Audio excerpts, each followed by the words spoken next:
मुलायम सिंह यादव और मालती देवी के बेटे समाजवादी पार्टी के बिग बॉस अखिलेश यादव।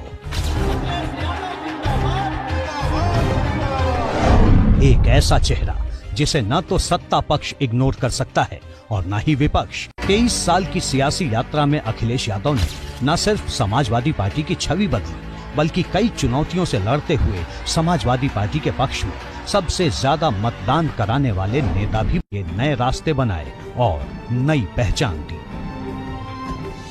साल 1999 जब अखिलेश राजनीति से दूर थे तो पिता मुलायम सिंह यादव लोकसभा 2 सीटों से लड़े, संभल और कन्नौज, और दोनों सीटों पर जबरदस्त जीत हासिल की। मुलायम सिंह यादव ने कन्नौज सीट खाली कर दी और उपचुनाव में वहां से किसी और को लड़ाने की चर्चा छिड़ गई।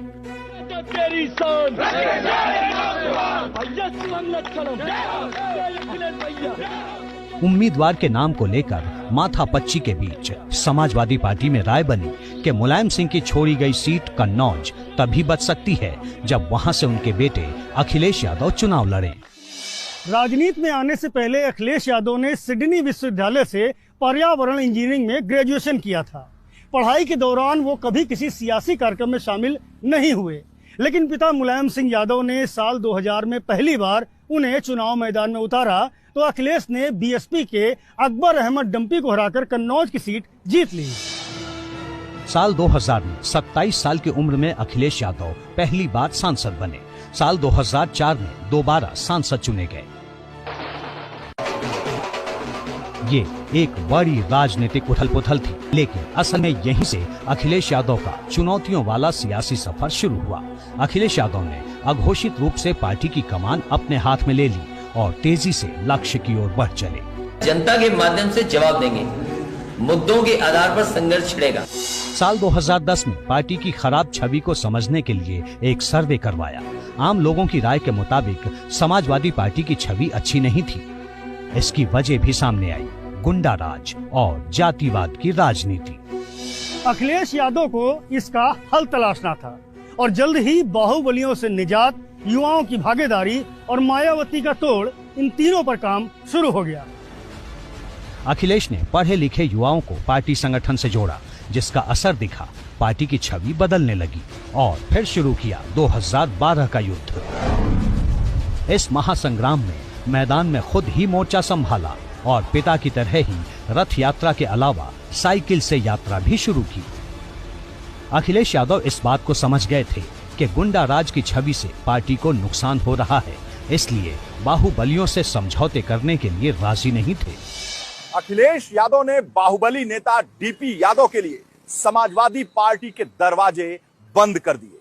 अखिलेश के इस स्टैंड का असर न केवल कार्यकर्ताओं पर बल्कि जनता पर भी दिखाई दिया।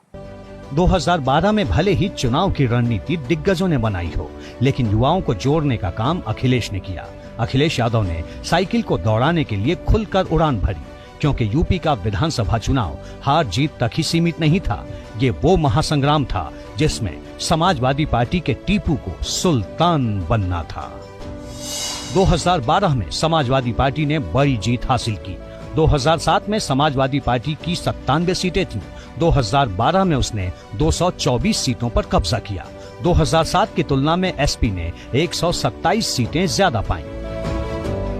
इस जीत ने यूपी को एक नया मुख्यमंत्री दिया और समाजवादी पार्टी को एक नया चेहरा।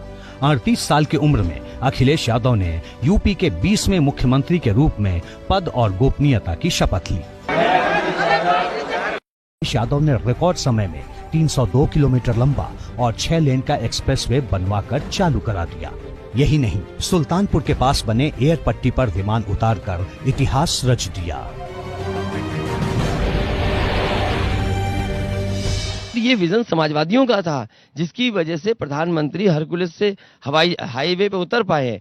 अगर उन्हीं का विजन था तो देश में कहीं और हाईवे क्यों नहीं बनाया इन्होंने? जब उत्तर प्रदेश के मुख्यमंत्री के तौर पर उनको मौका मिला प्रदेश में काम करने को, तो उन्होंने जहां एक्सप्रेसवे जैसी चीज़ों को लाकर, मेट्रो जैसी चीज़ों को लाकर, लैपटॉप से आम जन को जोड़ के, जो देश और दुनिया के बड़े से बड़े विद्यालय, महाविद्यालयों में पढ़ने वाले छात्रों को जो सुविधाएं हो सकती थी, वो सुविधाएं उन्होंने आम गरीब परिवारों के छात्रों को जोड़ने का प्रयास किया। समाजवादी पार्टी की चूक आप उसे नहीं कह सकते। 2022 का जो चुनाव था उसमें समाजवादी पार्टी की सरकार बनने जा रही थी, लेकिन सत्तारूढ़ दल ने हद दर्जे से लोकतंत्र का जिस तरह से अहित किया है, वो तरीका लोकतंत्र में फेयर नहीं कहा जा सकता।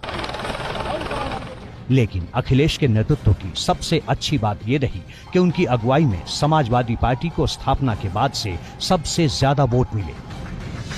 2012 में 29.13% वोट पाकर अखिलेश यादव ने सरकार बनाई थी। 2017 में 21.82% वोट पाकर वो सिर्फ 47 सीटें जीत पाई, जबकि 2022 में 32.06% वोट मिले और उसे 111 सीटों पर जीत मिली। 10 अक्टूबर 2022 को नेताजी मुलायम सिंह यादव के निधन से अखिलेश अकेले पड़ गए। पिता का साया हटते ही विरासत बचाने की चुनौती सामने थी। अखिलेश ने हर मुश्किल का सामना किया और मैनपुरी के महासंग्राम में चाचा शिवपाल को भी साथ लिया। चाचा भतीजे की जोड़ी ने मैनपुरी लोकसभा उपचुनाव में जमकर प्रचार किया और डिम्पल यादव की जीत के साथ न सिर्फ मुलायम सिंह यादव की विरासत बचाने में कामयाब रहे, बल्कि बिखरते परिवार को भी काफी हद तक एकजुट कर लिया। अखिलेश यादव अब मिशन 2024 पर हैं। समाजवादी पार्टी के बिग बॉस अखिलेश यादव। एक ऐसा चेहरा जिसे न तो सत्ता पक्ष इग्नोर कर सकता है और न ही विपक्ष। इस बार भारतीय जनता पार्टी का सफाया होने के लिए सब एक है। एक ऐसा युवा नेता जिसने उत्तर प्रदेश जैसे बड़ी आबादी वाले सूबे पर शासन कर विकास पुरुष की पहचान बनाई और अब दिल्ली में अपनी पकड़ मजबूत बनाने के लिए एनडीए के खिलाफ बने इंडिया गठबंधन में सक्रिय भूमिका निभा रहे हैं। अगर आपको महिला प्रधानमंत्री चाहिए तो हम पे महिला प्रधानमंत्री है, उसका भी चेहरा हमारे पास। कम उम्र का चाहिए तो वो भी हमारे पास है। बुजुर्ग चाहिए वो भी हमारे पास है। तो हमारे पास तो बहुत चेहरे हैं। इस विपक्षी एकता के एक मजबूत स्तंभ और मजबूत चेहरे के रूप में अखिलेश यादव जी की पहचान स्थापित हुई है। मैं कह सकता हूं देश की राजनीति में शायद ही कोई लीडर ऐसा होगा आज के समय में जिनके अंदर इतनी बहुआदमी खूबियां रही हों। 23 साल की सियासी यात्रा में अखिलेश यादव ने न सिर्फ समाजवादी पार्टी की छवि बदली, बल्कि कई चुनौतियों से लड़ते हुए समाजवादी पार्टी के पक्ष में सबसे ज्यादा मतदान कराने वाले नेता भी बने। लेकिन सवाल है, क्या अखिलेश यादव की छवि से इंडिया गठबंधन को फायदा होगा? क्या अखिलेश यादव 2024 में मोदी योगी की जोड़ी को चुनौती दे पाएंगे? क्या इंडिया को जितवाने के लिए अखिलेश का पीडीए फॉर्मूला काम करेगा? 2024 पार्लियामेंट में इंडिया का करिश्मा ऐसा चलेगा कि उस इंडिया के करिश्मे में एनडीए खत्म हो जाएगा। प्रधानमंत्री जी घबरा गए हैं, गठबंधन की बात कर रहे हैं। बीजेपी के लोग तो पहले 300 सीटों की बात करते थे। हमारी समाजवादी पार्टी बहुत महत्वपूर्ण भूमिका निभाने वाली है भारतीय जनता पार्टी को हटाने की।